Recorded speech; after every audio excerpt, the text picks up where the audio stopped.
This is the Art Beauty Podcast where we tell the real truth about the fake shit.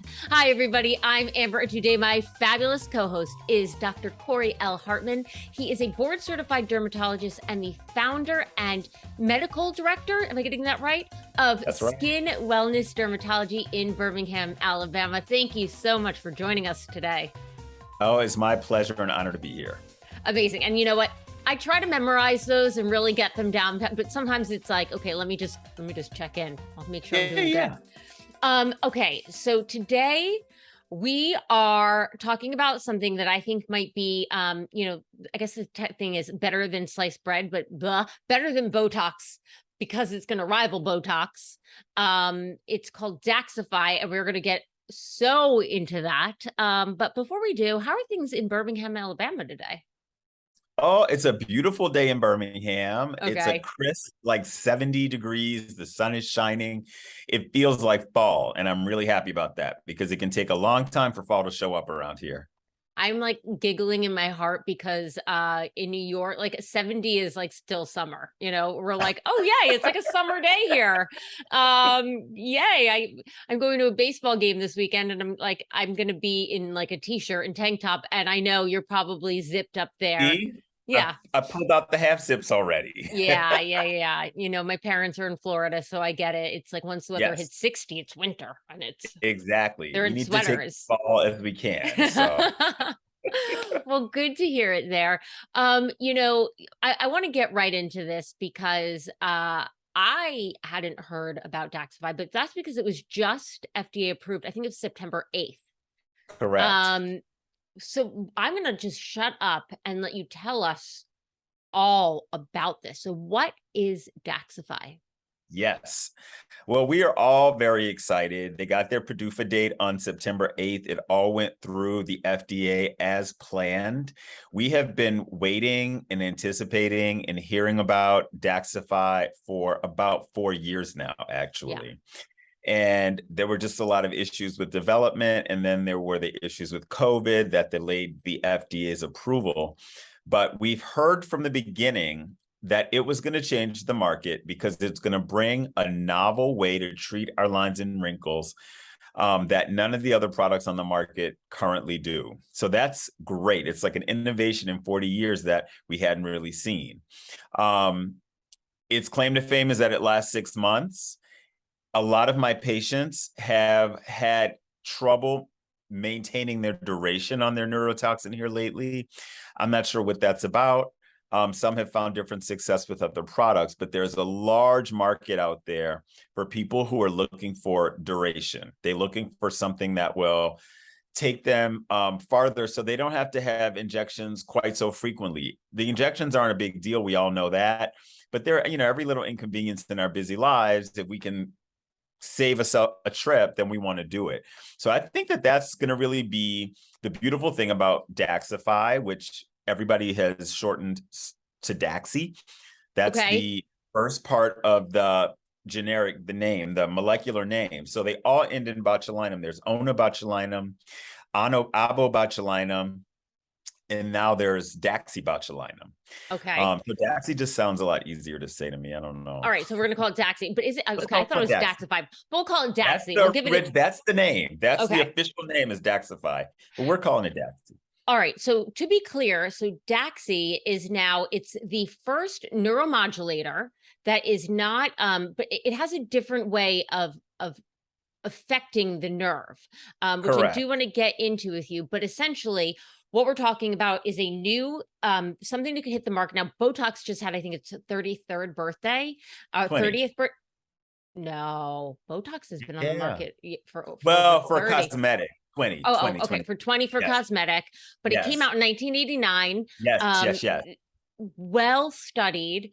I use it now. When I'm saying Botox, I know that there are many variations, so I'm going to call it Botox. We'll know that there's a different, but essentially that's been the only way that you can go. And I happen to know I go every 3 months. I'm in my doctor's office.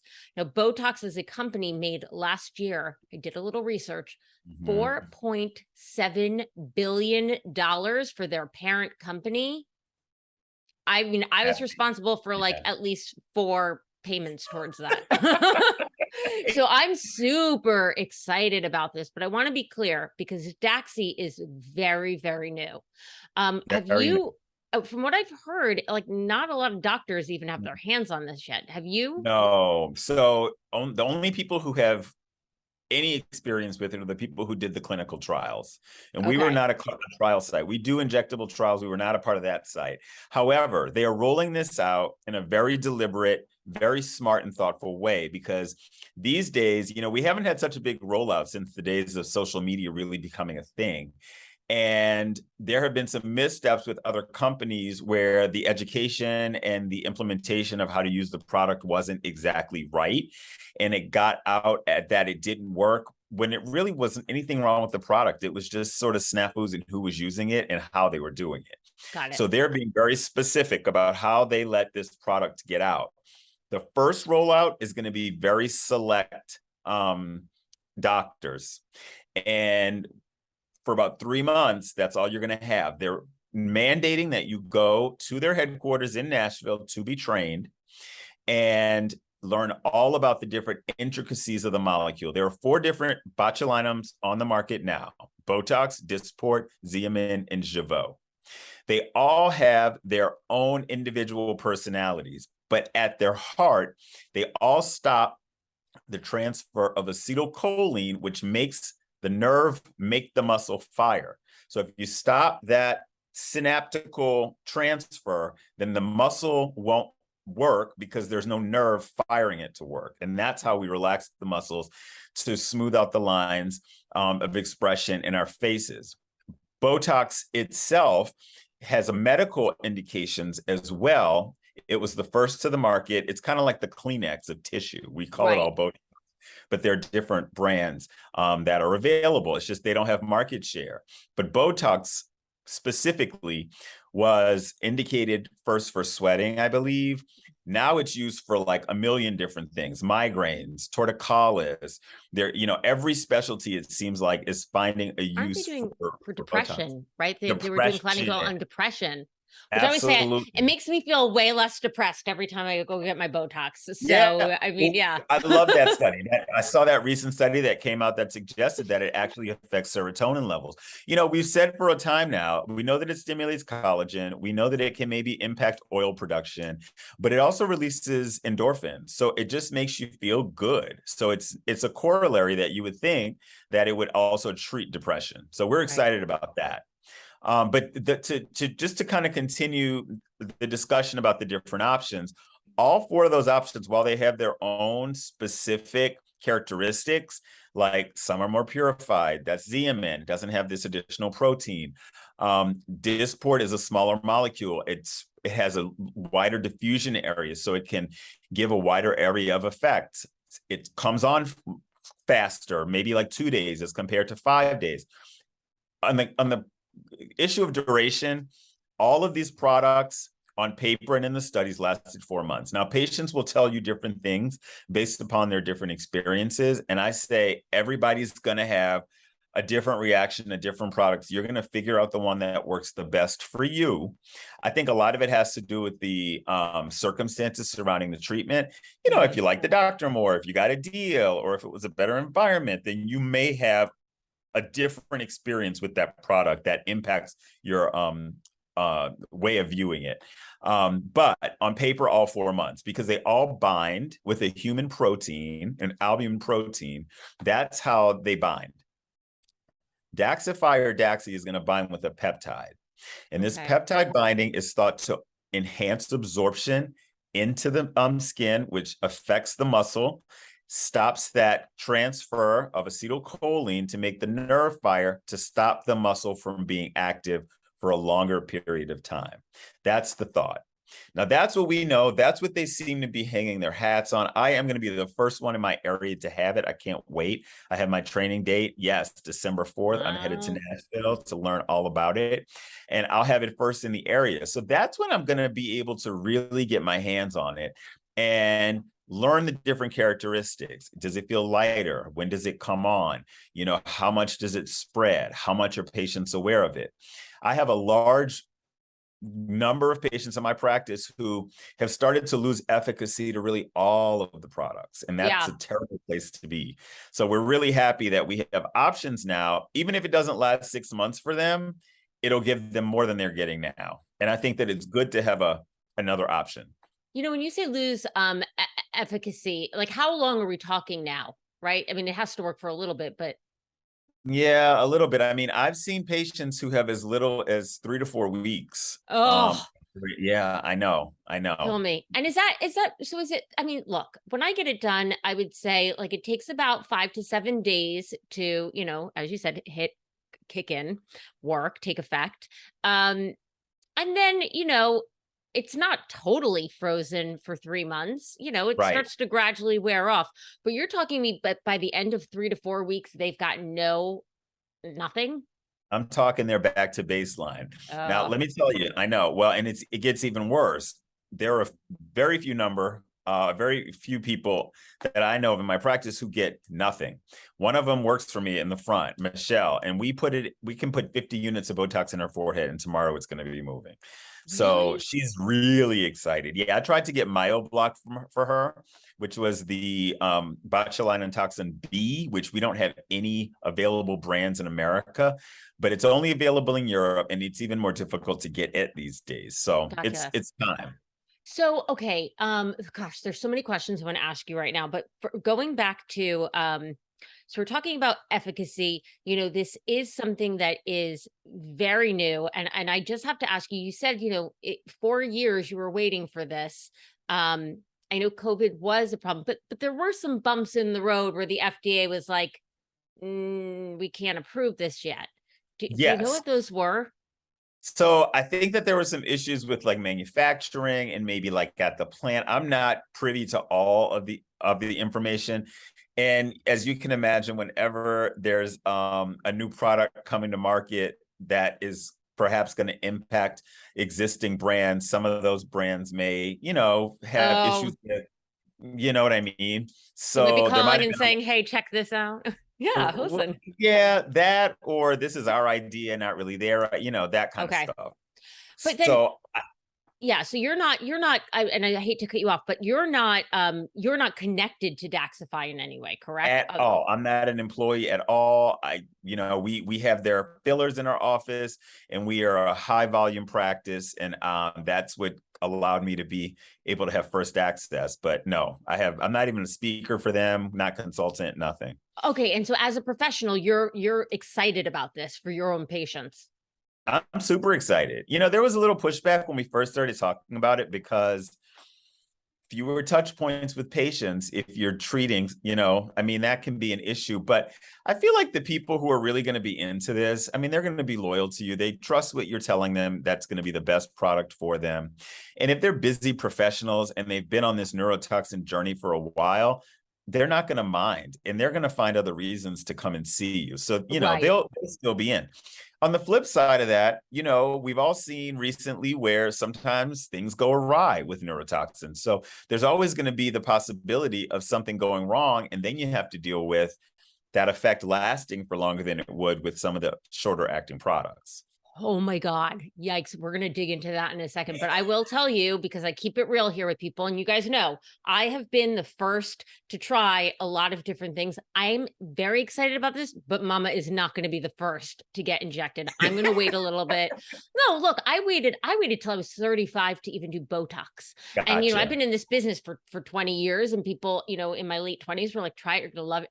I was like, let me just wait a little bit. There's been, like you said, Sure. 20 years of clinical data for Botox as a cosmetic, for cosmetic use. Mama's going to wait a little bit on this one, but it really does look like it has the potential to disrupt the market in a huge way. Now, as a doctor, you're talking about fewer touch points, and that essentially, right? What I'm hearing is they're going to come in less. If you have a patient coming in once every, 4 times a year, every 3 months, or even 3 times a year, which is now going to be maybe two, how do you feel about that? Well, I mean, the Botox visits are after you've developed your pattern and you get to know the patient, they're really quick visits anyway. It's not like we're sitting in there and talking about all these different things. I always leave the floor open to patients, but most of the time when they're coming in for these visits, they're coming in to get this commodity and then they're on about their day. If they really have a concern, they're going to bring it up and find a way to ask you about it. I think that it might free them up actually to kind of focus on other things because they don't have to always be thinking so much about having to come and get their toxins so frequently. So I'm not too concerned about that part of it. I think that establishing the relationship with the patient is the most important thing.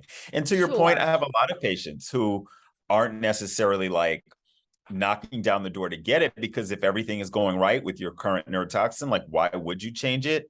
We'll get into cost in a little bit too, because I think that that does factor in. But there's a large population of patients who have a need for this. So we'll be able to Right. get our feet wet with all of them who are going to be very willing participants because nothing else is really giving them what they need. I mean, Michelle, let us know how it goes. We'll have you on next. Michelle from your front desk, we'll be asking her next. But no, it's interesting. I know that a lot of people say, that you become more acclimated or accustomed to it. Your body becomes used to it. I've heard from some doctors, you maybe your metabolism, certain people metabolize it. I'd actually, believe it or not, never until talking to you, heard about people who doesn't work for it all. So excitement must be, we're going to be excited for them. Still, I'm going to wait for it. You Yeah. mentioned price, and so when I first heard about this, I was like, yippee, wow. But let's be honest. Just because you're going less, they're going to make this probably more expensive, right? I mean, I they're going to mean, get their money from you anyway. listen, okay. If you had something that was going to potentially disrupt the market and had an audience that was like wide awake and ready to try it, why would you do it cheaper? That Yeah, just you're not doesn't going to make do it any on sense. sale. It's Right, right, America, right? The value is in the fewer visits and disruptions to your life. So yeah, they have not commented on price at all, which I think is smart. But I expect it to cost more. I yeah. expect it to cost the same As your, or more, yeah, meaning that you're going to outlay more money each time you do it. You're just going to do it fewer times. That's also going to cater to certain folks and not work for other people. Some right. people really have to, figure it out for those 3 or 4 times a year. And then some people want to pay for the convenience of not having to go so frequently. That's just like anything else in life. Yeah. I mean, um, you're absolutely right. Like Botox, and again, depending on how much you need, can be an arm and a leg. Yeah. Yeah. So if you're adding more, it'll be really interesting to see how that plays out. But I, what I'm hearing, for rather what I've read, online, and what I'm hearing for you sort of echo the same thing, which are like, don't think that because you're coming in less and we found something that you're not going to be spending as much, if not more. You're right. Right. What you're saving in is that convenience of not having to go down to your doctor's office as Exactly. much. And in our dermatology community, that was a lot of the initial conversation. Well, if it's cheaper and they're coming in less, then I'm not sure if I can get on board with that. Right. But, because that just doesn't make sense from a business standpoint. But No. I just don't think that's going to be the case. Right. Now, do you think, as a professional, and you mentioned you've done other injection trials before, do you feel like, for the general public that there's enough safety background for those people who are going to be brave enough to go for this at first?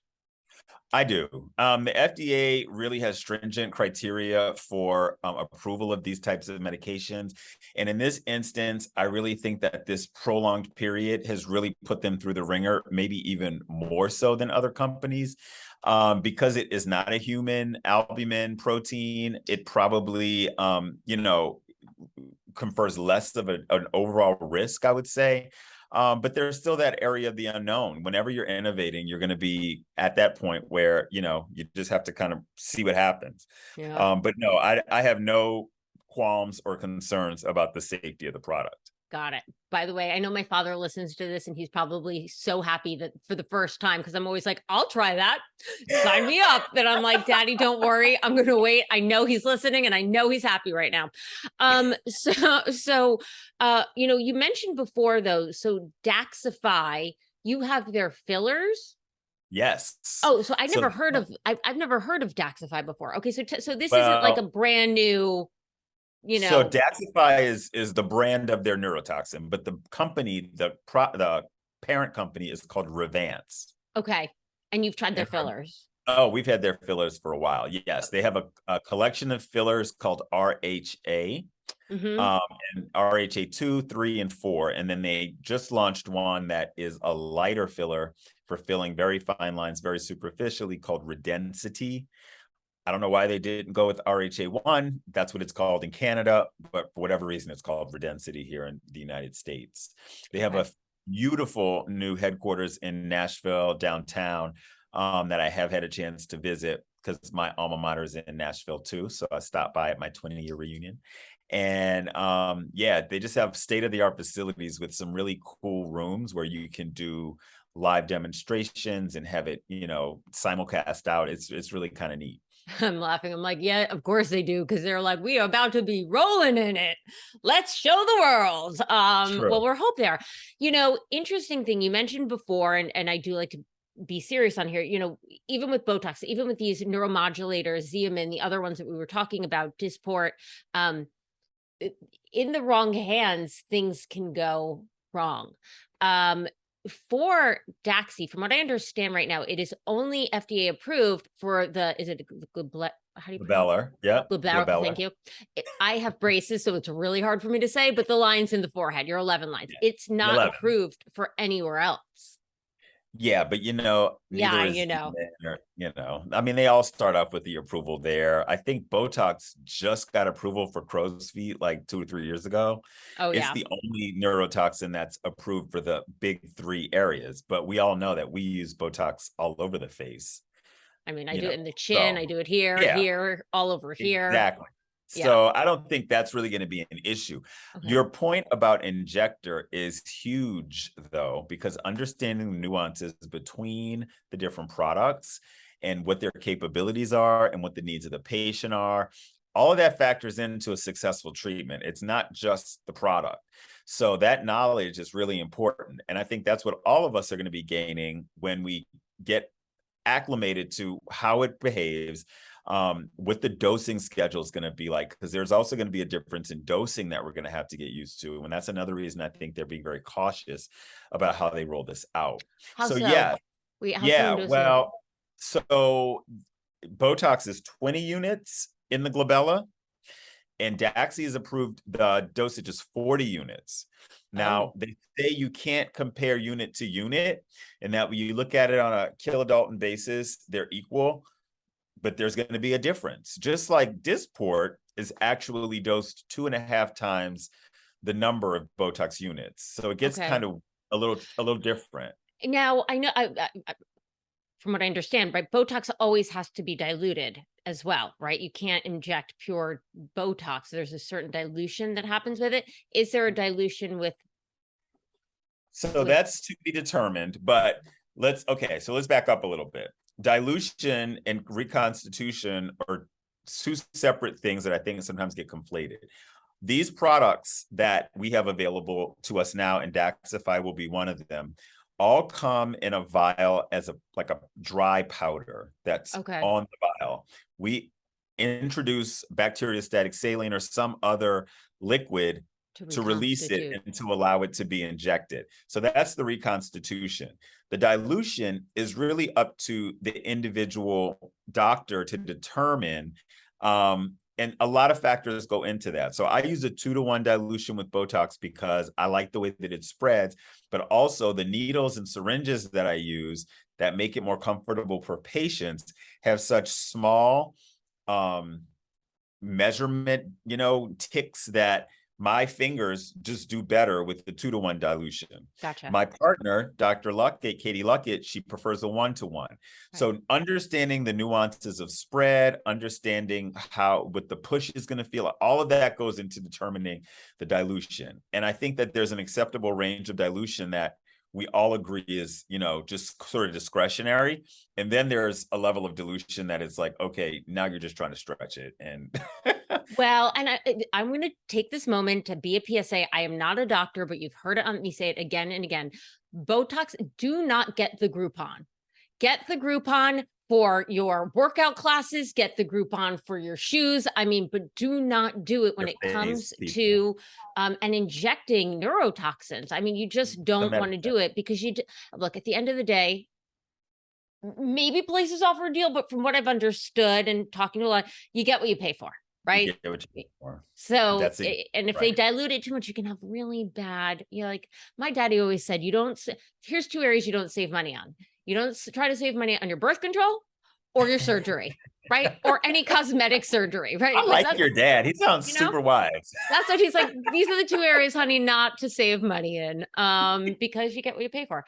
So, okay. Yes. So when do you anticipate now that we're going to start to see rollout of Daxi in the US here?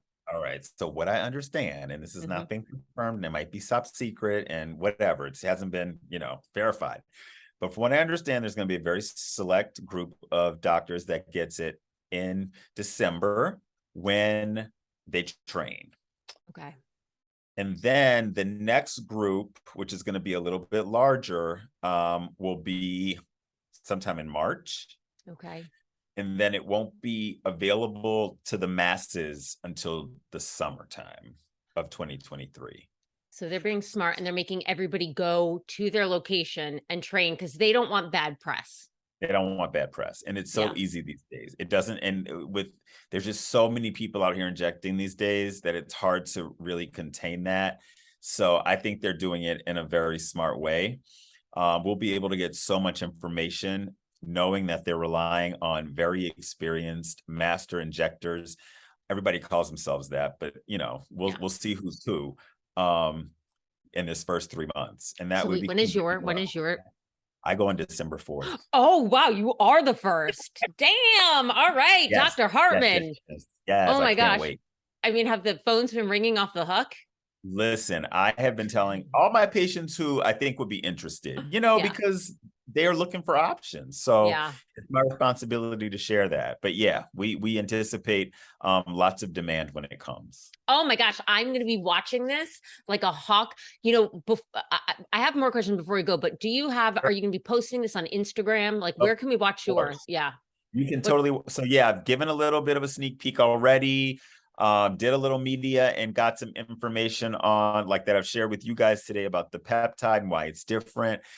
Some of it is just my own commentary and what I think about pricing, but I think I'm on it with that. So yeah, I can't wait to share it with you guys. If y'all follow along, you will learn everything that you want to know so that when the time comes, you can feel confident about perhaps trying it or sticking with your product. I yeah. mean, hey, everybody's not going to be a candidate for this product, and that's okay. It's good to have options. Has it launched anywhere else? Wait, actually, what's That's your the other thing. Instagram? Yes, Dr. Corey Hartman, Dr. Corey Hartman. Yep. Dr. Corey Hartman. Okay. Yeah. Has it launched anywhere else already? That's the other thing that is cool and unique about this product. So the other neurotoxins, Europe gets everything 10 to 15 years First. ahead of us, Yep. right? So all the others launched there first and then came here. This is the first one that's launching even ahead of Canada. Wow. Okay. Well, look, to be determined, to be seen. Before we let you go, though, is there anybody, we've talked about all of the wonderful things about this. Is there anybody who, like, because this is a different sort of mechanism of action, who should not use this? Yeah, so I can't really think of anybody offhand that would be contraindicated to trying this because it's a peptide. Peptides are generally very safe and well tolerated by everyone. I think that we're going to determine that group based upon the performance of the product once it gets into our hands. Right. So there's nobody that I can say absolutely should not try it. It might get into practice and we realize that it's a little heavier or a little lighter or a little more restricted or whatever than we realize. And that might rule out some groups. But right now, it looks like it's wide open for anyone who, wants to try it. Well, I mean, I am waiting with bated breath because I feel like, again, this is the first thing that really has the potential to totally disrupt the market. And like I said, Botox alone, not all of its other versions. I know Botox made $4.7 billion last year for its parent company. So this has incredible potential. Keep in mind, we keep it real here. you said it earlier on, and I just want to point that out. If you are one of the first people to try this, if things go wrong, you're going to have to wait a long time. You know, when things go wrong with Botox, we've all seen it. You got to just wait it out. It's not permanent damage, but trust me, 3 to 5 months can feel like eternity if you've got something wrong. This could Correct. be longer. So 6 to 9. Some people in the studies were even as long as 9 months, which sounds wow. great until it doesn't sound great. Until it doesn't sound great. Well, look, we love this. I'm so honored to have you on, Dr. Hartman. You are so eloquent. I can tell that you are, really excited about this, but approaching it with all of the precautions you would want your doctor to do that. If people want to know more about you, if they're in the Birmingham area and they want to come visit you, what's the best way to find you? Oh, we would love that. Our website is skinwellness.com. We are in Birmingham, Alabama. I'm Dr. Corey Hartman, and Skin Wellness Dermatology across all platforms. Well, you know, before we lose you again, and I don't know if you heard my little joke about, being frozen and it feeling like an eternity. I want to thank you so much for being on, Dr. Hartman. If you have questions you want me to pass on to Dr. Hartman and his team, I'm always happy to do that. You can email me at hello@artbeautypodcast.com. You can find us on Facebook, Instagram, and YouTube at Art Beauty Podcast. And as always, we will see you next Tuesday. And a year from now, maybe you'll be a little less frozen. Thanks for being on. Thank you.